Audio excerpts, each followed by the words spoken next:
I originally wrote this video as a pretty typical, almost sales pitch level thing, trying to sell you on the idea of ditching cloud storage subscriptions and buying one of these instead. But it felt tacky, hollow, and honestly boring.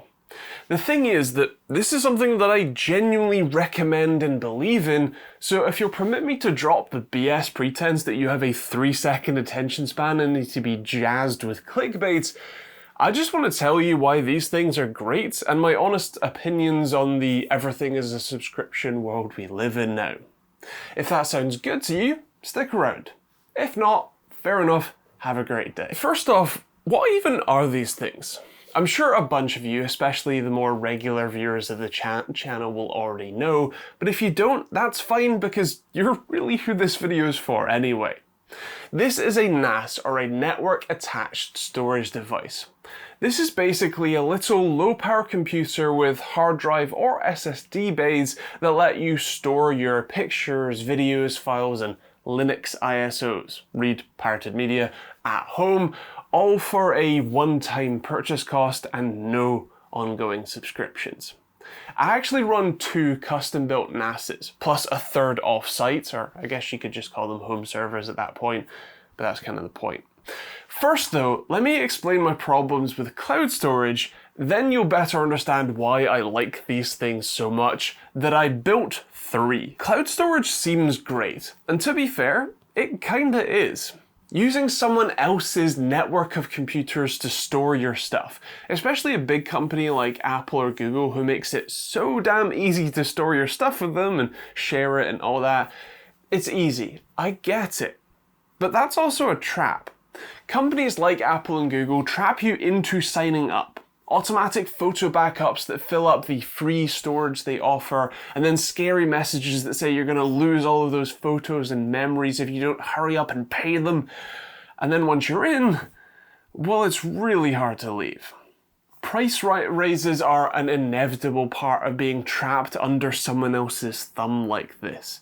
And what's worse is, if you need more than the everyday user's storage space, for Google that's 2 terabytes, for Microsoft that's 1 terabyte, or up to 10 terabytes if you pay extra on the Microsoft 365 personal plan, I think £1.99 per terabyte per month extra, or for Apple that is 6 terabytes, then you need business storage, and my god, that sucks. At least when I was building my off-site NAS, I'll stick the video in the cards, AWS charged for both storing and holding the data at around $100 per month for the 20 terabytes that I have currently, and for retrieving the data, assuming the data was fully lost on my local machines and I needed to pull a full backup. As I only wanted to use it as a backup rather than to use it as like a primary storage medium. And that restore was going to be $1,000 per full 20 terabyte restore. Now, at least currently they do seem to offer a bulk retrieval, which means that you don't have to pay for getting your data back out, but even $100 per month, I only needed my NAS to last for around a year before I broke even. Even Backblaze's much better storage fees weren't much better. Although happily they now too let you get your data back for free, meaning 20 terabytes of their B2 cloud storage package is $1,440 per year. But again, that's more than my offsite NAS cost me to build, and that's money I don't need to keep spending in perpetuity. So in short, the problems are money and control.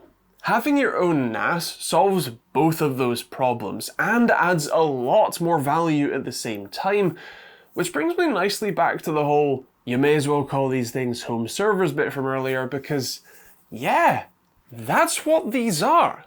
This is an entire computer. Admittedly a relatively low power, high efficiency one, so you don't notice a difference to your energy bills from leaving this on 24/7, that can, and I would argue should, do more than just store files. My NASs run Pi-hole, Home Assistant, Plex, Jellyfin, Olama, and a bunch of other free and open source programs that make my life so much better. Especially these sorts of like pre-made NASs, be that from the old guard like QNAP or Asator, or newer options like this UGREEN one, they come with easy to use web interfaces, apps, and app stores that let you generally do one-click installs for things like Home Assistant, Plex, and Pi-hole. Like, just to give you an idea, let's say that you do buy a NAS like this, stick a couple of drives in it, and you install Jellyfin, Home Assistant, Pi-hole, Vault Warden, SyncThing, and Nextcloud. This one box now gives your whole home network ad blocking, including those painful mobile game ads.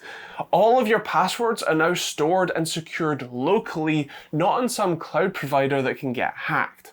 You can share files and automatically back stuff up. You basically have your own Netflix for all of your downloaded and ripped media, and you can control all of your smart home tech from anywhere without needing to talk to servers in China just to turn your damn lights on. This one box, which I remind you pays for itself in a year compared to most cloud storage, or so at least, can do all of that while also storing all of your files, media, and backups. Are you sold yet? For those looking to get started, here's what I would do. Get a 2-bay NAS. Something like this Asator one that I reviewed a while ago, I'll link to that in the description for you. This isn't the most powerful or upgradable, but it's cheap and good enough for the vast majority of people and families. Buy 2 hard drives to put in it. If you have no idea how much storage you'll need, 2 4TB drives, which are also linked in the description, is likely plenty. Or if you know, say you've got 4TB of stuff in iCloud, for example, buy at least a couple terabytes more than you need right now, because you will use it up eventually. I would probably suggest 8TB drives if you got 4TB of stuff already. The reason that you're buying 2 drives and not just one or an external USB hard drive is redundancy. When, not if, when one of these drives fail, having a copy of your data on the other drive means that you don't lose it for good. More bays like this one means that you can use better configurations like 1 drive for redundancy and 3 for data, or in my case, 2 for parity, meaning redundancy, and 4 for data. Diehards will tell you that you absolutely must follow the 3-2-1 backup plan, 3 copies of your data in 2 different mediums, i.e. NAS and cloud, and 1 must be off-site.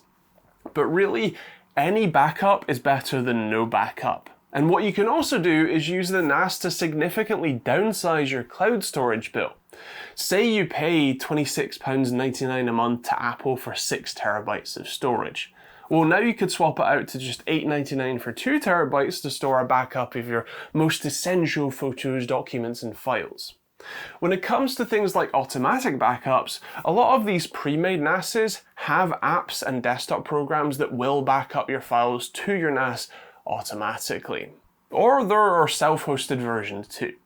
I use an incredibly nerdy yet absolutely perfect app on mine and my wife's phones called SMB Sync 2, which backs up my photos nightly from anywhere in the world, thanks to my WireGuard VPN that I host from one of my NASs. For me, having a NAS, even for personal use, is a privacy win, a control win, a cost win, and a features win. I'm not going to sugarcoat it and say that even your technically illiterate parents or grandparents can get on with this. It is at least a little technical, but it isn't that hard to work out, and if you're willing to learn even a little about this stuff, you'll pick it up super easily.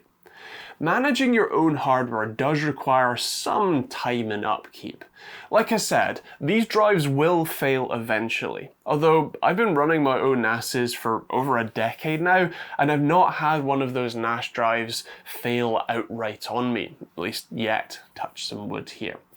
They will, eventually, but stuff like keeping dust filters clean, checking the temperatures and the smart stats, and also just not using them that much or that hard does kind of help. But still, this is such a net positive that the little amount of upkeep that I do is well worth it. Like, even if I build my own time at £100 an hour, I think I spend no more than 1 hour over the course of an entire year just like cleaning, fixing, and maintaining my NASes. So I don't think I'm out much. Of course, those are my thoughts, but I would love to hear your thoughts in the comments down below. From fellow NAS owners and users, let me know why you have one and your favorite things to run on it are. And for cloud users, I'd love to hear what you think about this more self-hosted solution.